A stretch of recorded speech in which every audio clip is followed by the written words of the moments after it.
know, there are so many conferences which are ICO focused and hype focused, and I love blockchain technology for the technology. I'm not very much into cryptocurrency and into investments. I don't own cryptocurrency. I've never had many, apart from what I needed to simulate transactions or to run a few transactions. Okay, what I'd like to talk about today is I'd like to talk about the status quo, where we are today. I'd like to talk about changes which are happening and which have happened over the last few years, or the last maybe 1 and 2 years, so things which are currently moving and which will move in the next 1 or 2 years. And I'd like to talk mainly, at the end, about 3 triggers. And these are 3 triggers which I think will change the adoption rate of blockchain technology. Because today, we have there is one killer app on public blockchains. And the killer app of a public blockchain today is investment, or speculation rather. That's the main killer app. We haven't seen too many other successful apps. And I think there are 3 triggers. And if these 3 things happen, not at the same time, but one after the other, this will change rapidly. That's how we get retail adoption of these technologies. Okay, so let's start with the status quo. Where are we today? I think we are here at the right time to have these discussions. 2 years ago, the maturity of the technology was still quite a bit different from where it is today. There's still a lot moving, of course, but I think it's a great place to start looking into blockchain technologies or to work on learning about this and to build knowledge. A lot of people these days, or for the last few years actually, work on a very big vision of decentralization. Because that's essentially what blockchain technology is about. We are talking about decentralization. So what is this big vision? Well, or what is this decentralization? Well, what we get from decentralization, of course, today when we look at it is from a business-to-business point of view, we get some kind of efficiency. So if you look at private blockchains especially, like the Fabric blockchains, which you'll see sessions maybe later on, these are all about business-to-business efficiency. That's nice. It's nice to get companies to share a certain view of data, to have a common view of their data without manual reconciliation at a later stage. But that's not what the dreamers envisioned. You know, the creators of Bitcoin or Ethereum, they didn't get up one morning and said, oh, I want to increase the efficiency of certain business processes by 2%. Now, some companies care a lot about the 2% improvement in efficiency, but that's not the reason why people started this. So what other reasons do we have? Well, there's another reason, which is safety. Decentralization can give us a certain level of safety in our lives, not just in a business-to-business scenario. One of my favorite cases in this environment is the fact that the World Health Organization today assumes that 66% of medication is faked. So when you go to a hospital, globally, you have a 66% chance of not getting the treatment you should get. And of course, in Central Europe, it's different. Now, we are very safe here in Central Europe, but if you look into Asia, Latin America, or Africa, the situation might be different.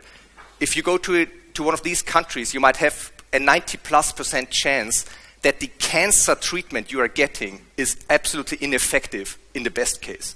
In the worst case, it causes harm. And that's a serious problem.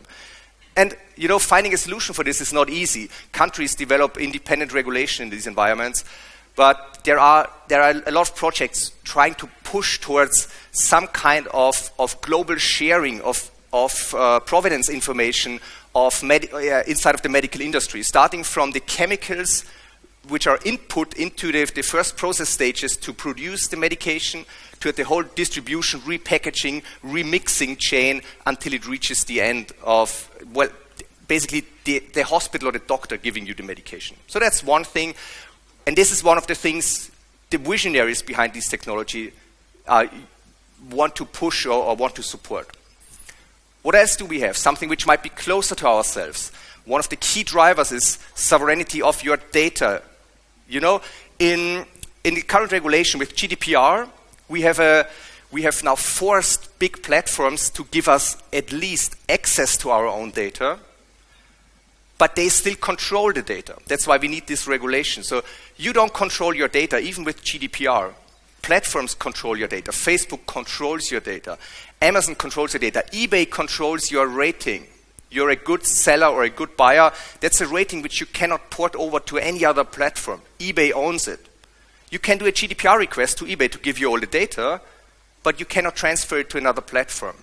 So you don't own the data. eBay owns the data. And that's true for every platform you're using. And that's something which is a driving force. People want to change this. Essentially, when we're talking about the visionaries and what they want to achieve, they want to give you more freedom by means of decentralization. Okay, but that's the vision, that's the dream. There's something we must not forget at the current time, because we sometimes forget this.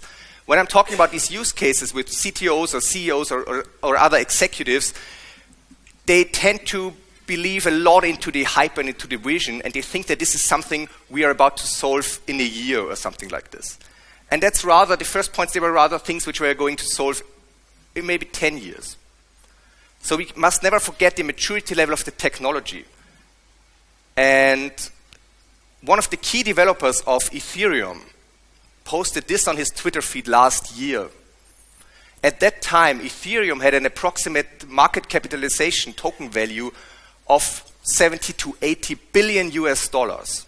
You know, if a key developer of Amazon would post something like this, do not use Amazon, it's not safe and secure and scalable, AWS, that's going to be a disaster. Now, but he posted this. So that's quite interesting. It turns out that this is more a statement about any public blockchain. And actually, Vlad clarified this on the day after, because you can imagine if you put a statement like this out for something which is the equivalent of an $80 billion company, there will be some interesting backlash. And so he wrote a long post the day after and he said, well, you know, I wasn't talking about Ethereum. I was talking about the fact that we all are learning. We have no answers. Nobody in the community, no other blockchain has answers. He said, I still believe that Ethereum might be the best blockchain, of course, otherwise I wouldn't work here.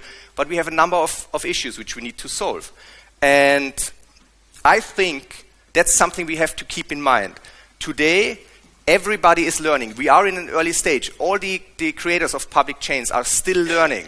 If there is one person or if there is a public chain out there which tells you that we have solved all the problems, they are quite likely lying to you.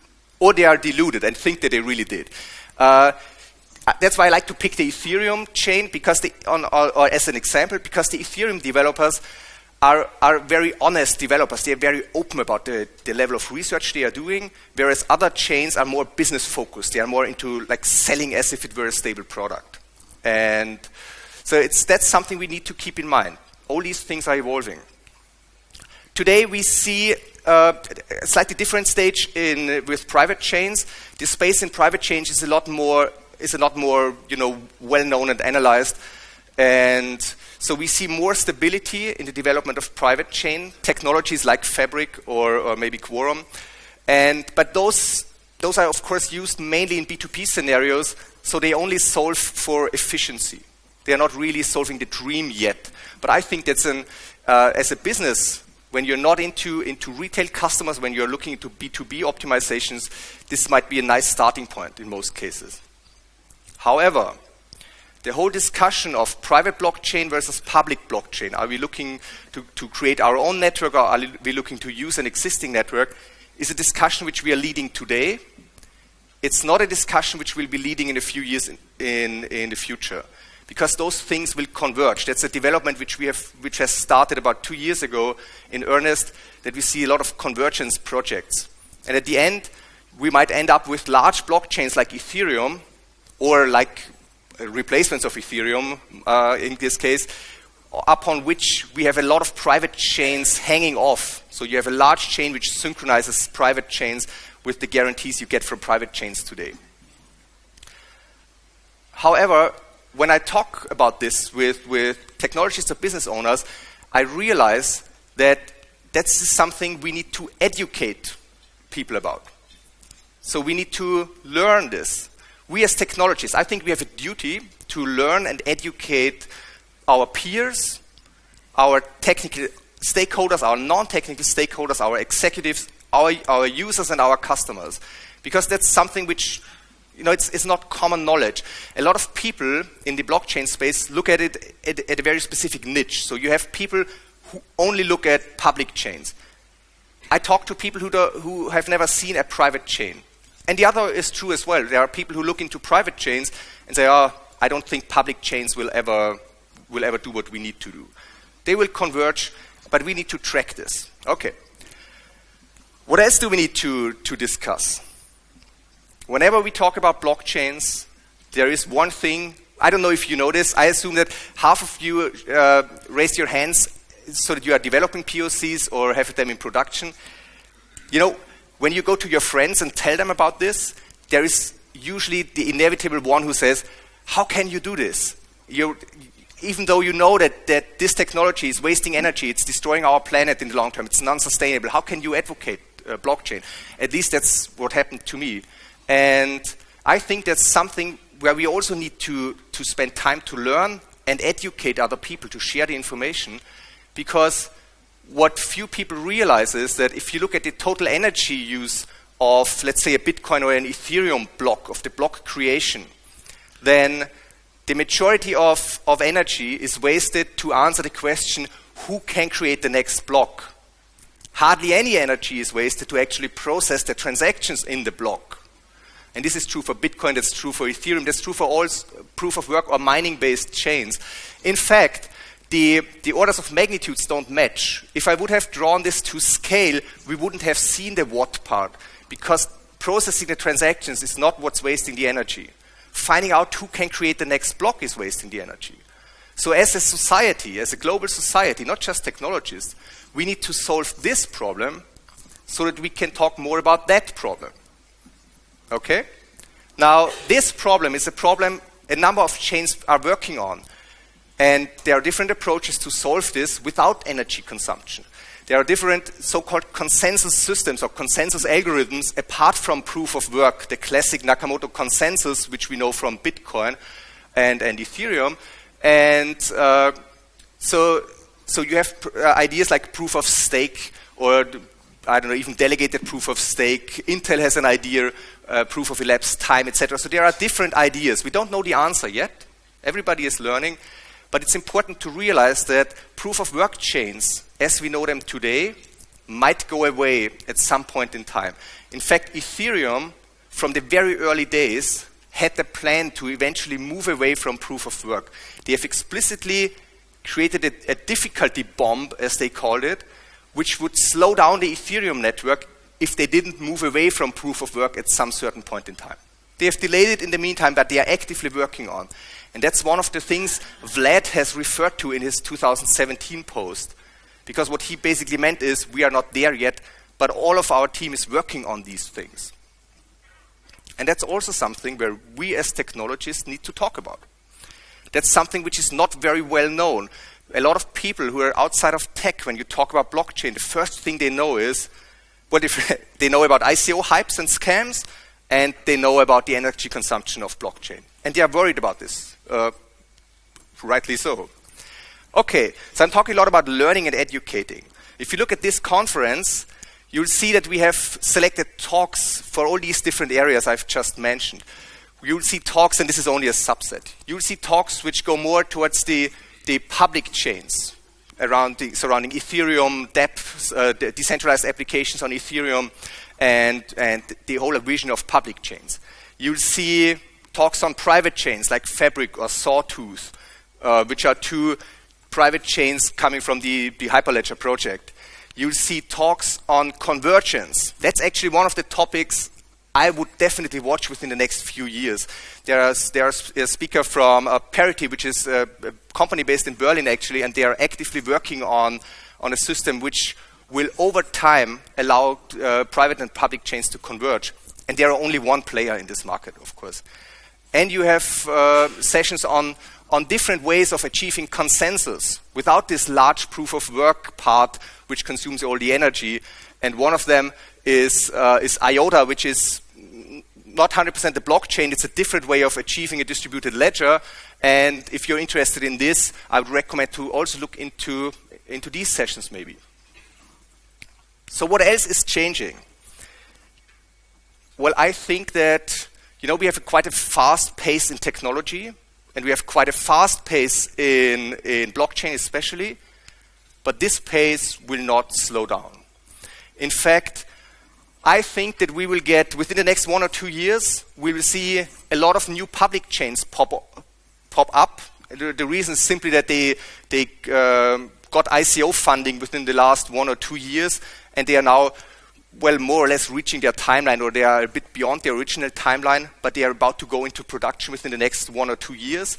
And so we have a lot more options in the public space, and there will also be a lot more technologies in the private space. I get from our clients we talk with, I end up with about a new white paper every 1 or 2 weeks about a new private blockchain technology which nobody has heard about. But some of them will be very successful, some of them not, of course. I think that choice in technology is generally a good thing. We'll also see specialized blockchain tools like IOTA, which I managed before, which is created for a very specific use case to allow high transaction counts in IoT environments. And we'll see other blockchains optimizing for specific cases. However, while choice is good, we have to realize one thing. Few of these technologies will remain. Most of them will die. Because there is quite likely, at least that's my assumption, quite likely no place for, let's say, 50 different implementations of the same idea. It's better if we concentrate on a few of them, and that's what history has always taught us. Over time, we'll converge into a handful of competing technologies which solve a similar problem in a slightly different way. I don't think that 50 projects will remain. I guess you sense a theme here, because I also believe that we as technologists need to tell this. Because our business stakeholders, when they approach us as developers, they expect us to make a technology decision which will be valid in 10 years. And on blockchain tech, we need to tell them that this is not possible. The space is moving way too quickly. Projects start and die. If your business stakeholders ask you to pick the tech which will be the best one in 10 years, you can't. So we can be open about this with our stakeholders, or we can hide the fact. This depends on your environment, of course. But I think we as developers or technical people, we need to be aware of this. So what are the changes on the business side, apart from these changes on the tech side? So on the business side, I think, and that's going to be interesting, I think companies need to learn an interesting fact. And this is that with blockchains, the value creation happens at the edge of the network, not at the center of the network. And that's interesting, because companies have learned for the last 10 or 15 years that creating a platform is what's valuable. At least since the start of the Apple App Store, a lot of clients we worked with said, "Oh, we want to create an app store for our device, for our piece of software or anything, of our service platform." Why? Well, because they looked at Apple's margin, and they looked at the fact that Apple managed to convince the world that it's okay to pay 30% of your sale to someone who is providing a platform. Now, that's a fantastic margin. Of course, I want to go there as a company. I want to charge 30% for having created a platform at 10 years ago. So that's a very, very nice thing. I think in blockchains, if you think like this, you will end up with a certain problem, because the operation of a chain is not what's creating the value. That's just a part of it.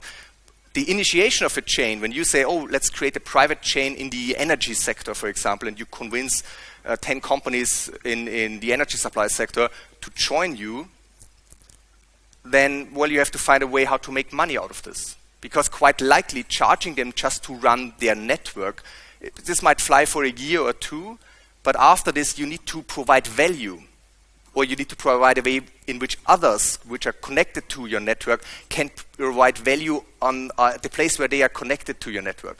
Because just operating the network is not going to create value. Why is this the case? Because if you create a truly decentralized platform, your platform will survive even if you decide to quit your platform. This also means that your platform will survive if 99% of your users decide to leave your platform because they don't want to pay you anymore. If your platform does not survive, you have not created a decentralized platform. You might have deluded yourself into having created one. You might have used blockchain as a marketing term to get users. That's all fair. You know, we are corporate.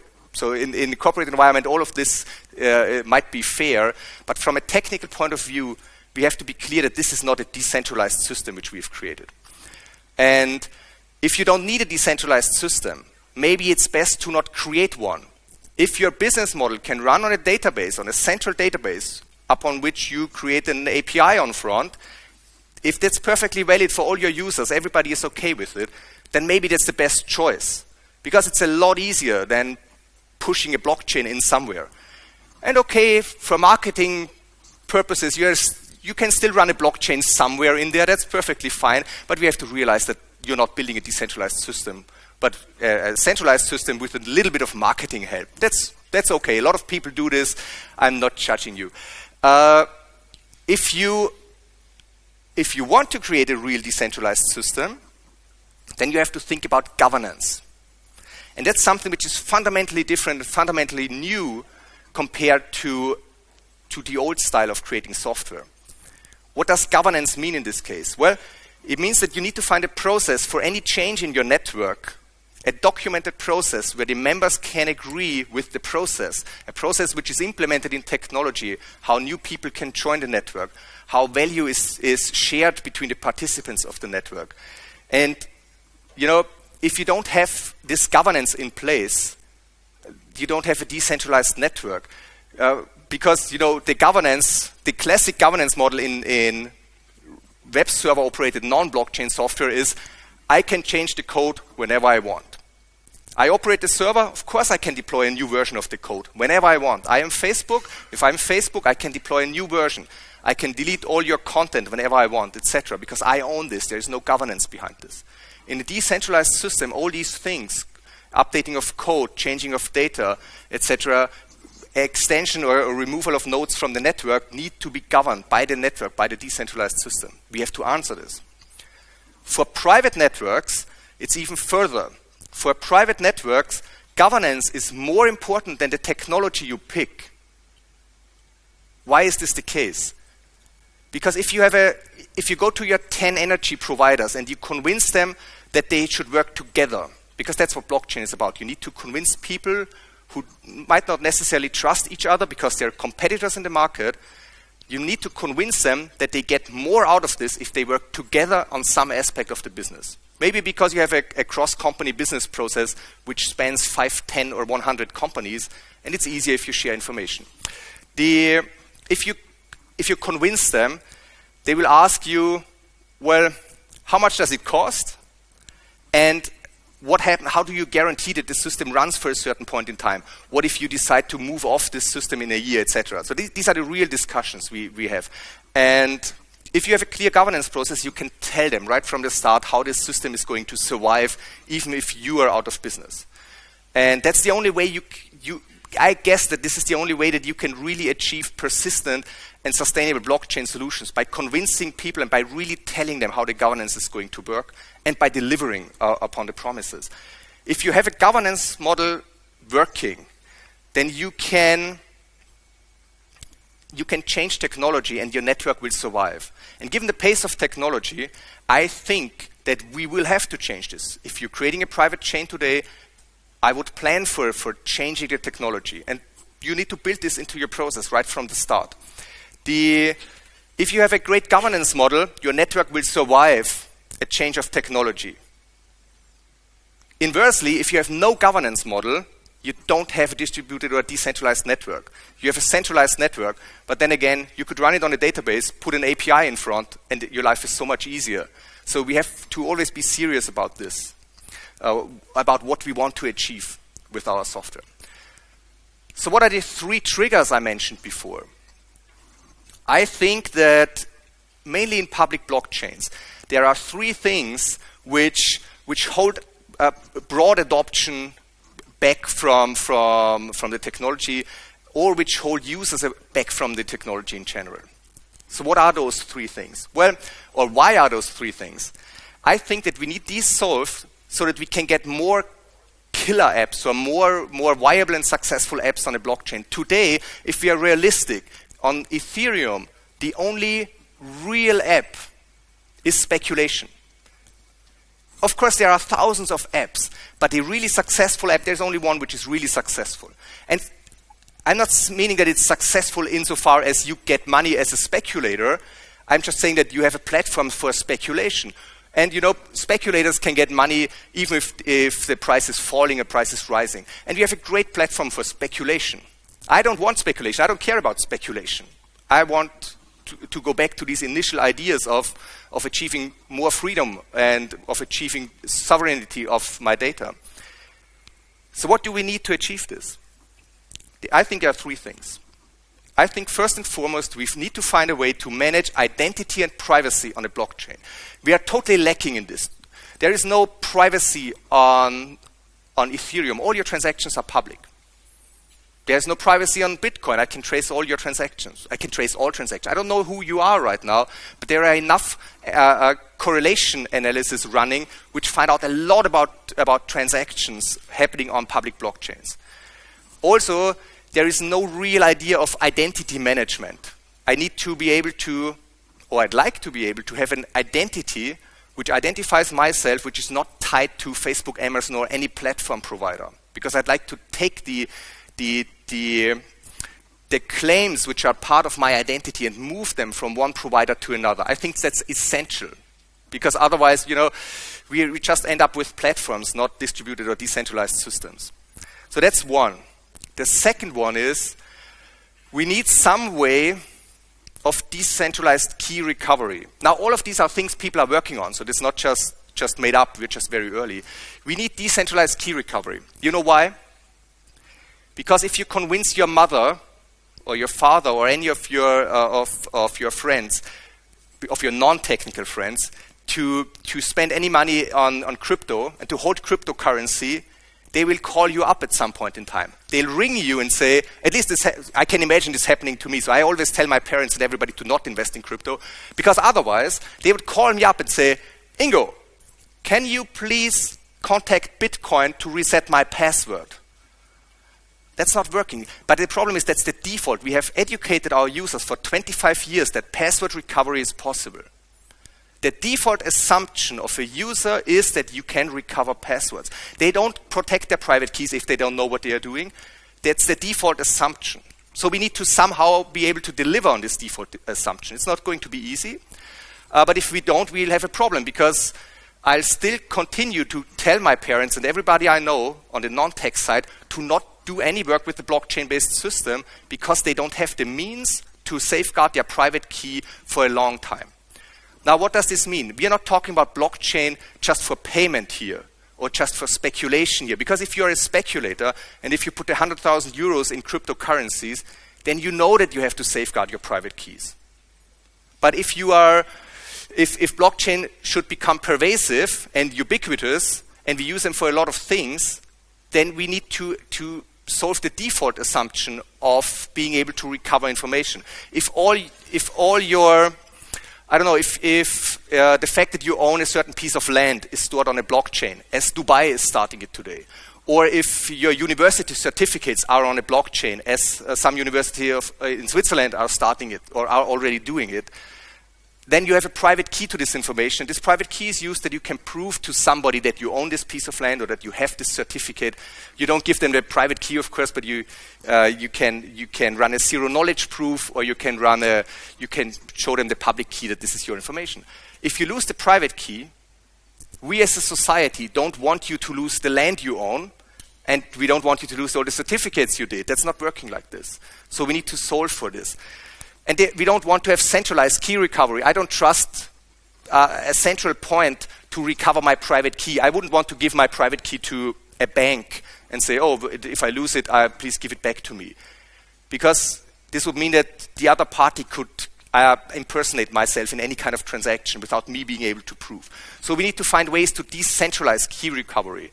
Maybe, splitting a key upon multiple parts, and combining banks, government institutions, maybe the schools, etc., maybe Facebook, maybe social networks. And if enough parties come together to prove that I am Ingo Rammer, then the combined information should allow me to recover my key. That's something people are working on, and I think we need to solve this. And the third one, and the most controversial one when I talk about this, is that I believe that we need reliable stable coins.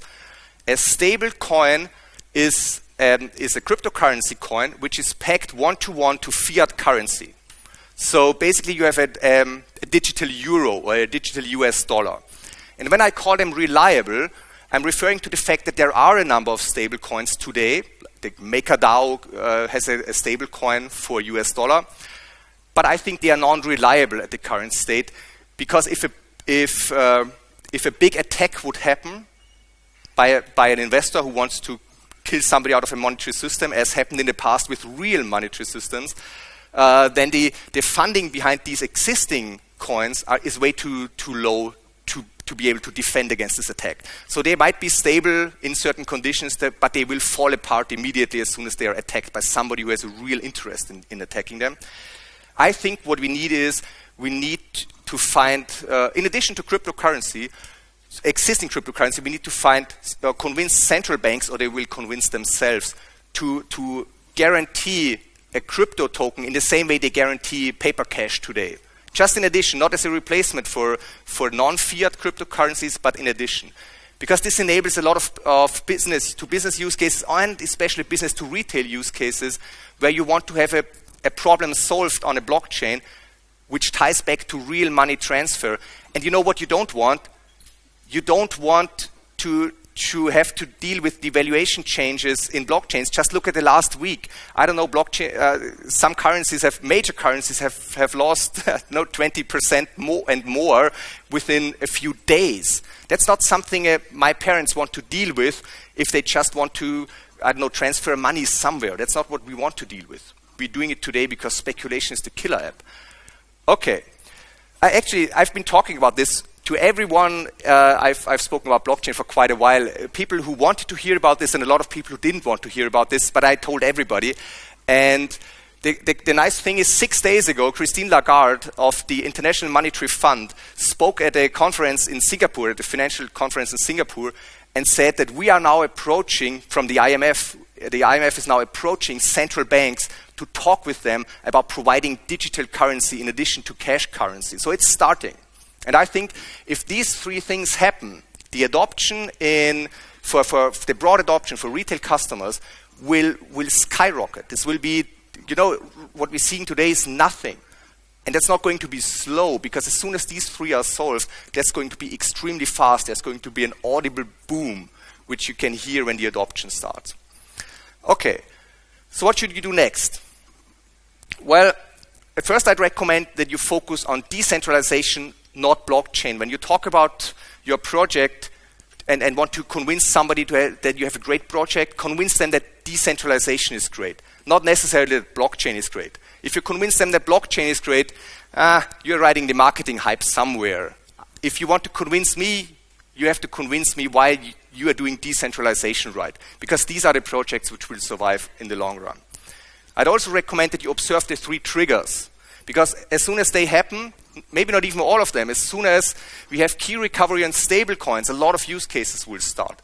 And as soon as we have privacy and key recovery, a lot of things will start. But as soon as we have all three, the speed will be dramatic. In the meantime, I would look into what you can get from private chains today. And because they help you to provide value in a B2B scenario. But they only solve for efficiency. We have to remember this. They only solve for efficiency. And if you go for public chains, you have to remember that all of these are evolving. Everybody is learning here. So most importantly, you have to remember that we have a duty to educate people. We have a duty to learn, to discuss, to share our knowledge, because nobody else is going to do it. If we are not going to do it, nobody else is going to do it. So, there's a lot to learn, and we have a great conference here, so let's get started. Thank you very much.